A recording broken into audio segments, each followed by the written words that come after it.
બનાસકાંઠામાં બાયપાસ રોડમાં જમીન સંપાદન મુદ્દે પાલનપુર તાલુકામાં ગામે ગામ વિરોધ બાદ પણ તંત્ર કે સરકાર ન સાંભળતા આજે 16 ગામના 500 જેટલા ખેડૂતોએ ખેડૂત બચાવો ખેતી બચાવોના આંદોલન સાથે ખોડલા ગામે બેઠક કરી આગામી લડતની શ્રી ગણેશ કર્યા હતા। પાલનપુર શહેરના ફરતે નવીન બની રહેલા બાયપાસ રોડમાં જમીન સંપાદન મુદ્દે છેલ્લા ઘણા દિવસોથી ખેડૂતો વિરોધ નોંધાવી રહ્યા છે। આ બાયપાસ પાલનપુર તાલુકાના 16 ગામમાંથી પસાર થવાનો છે,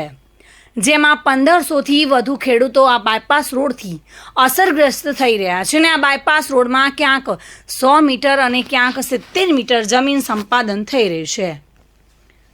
બાયપાસ રોડમાં જમીન સંપાદનમાં વિસંગતતા અને વધુ જમીન કપાતી હોવાના મુદ્દાઓને લઈને ખેડૂતો છેલ્લા ઘણા દિવસથી ગામે ગામ વિરોધ નોંધાવી રહ્યા છે,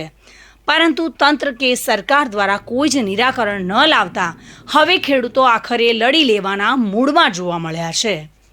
ત્યારે આજે 16 ગામના 500થી વધુ ખેડૂતો ખોડલા ગામે મહાદેવના મંદિરે એકત્રિત થયા હતા અને લડતના મુદ્દાઓ તૈયાર કરી સરકાર સામે બાયો ચડાવવાની તૈયારીઓ પૂર્ણ કરી દેવામાં આવી છે।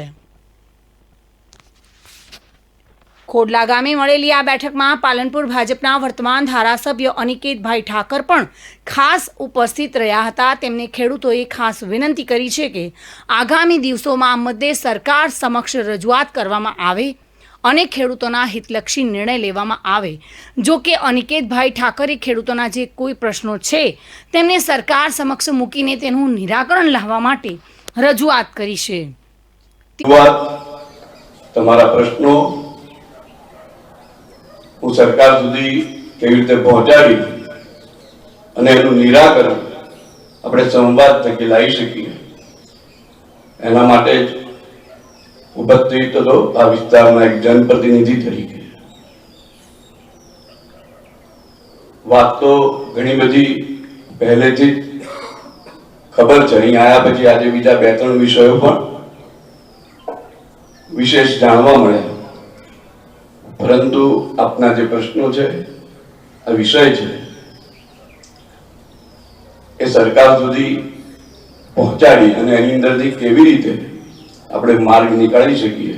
એ દિશાની અંદર એ વાત સાંભળવા જ એક સંવાદ ઊભો કરવા જ આજે તમારી બધાની વચ્ચે ઉપસ્થિત થયો હતો। ખરેખર અહીંથી વહેલા જવાનું કારણ માત્ર એટલું હતું કે મારા ઘરે મારા પિતાજીની તબિયત થોડી ખરાબ છે, એમને મારે હોસ્પિટલ લઈ જવાના છે, એટલા માટે હું અહીંથી ઝડપથી નીકળવાનું છું, બીજું કોઈ કારણ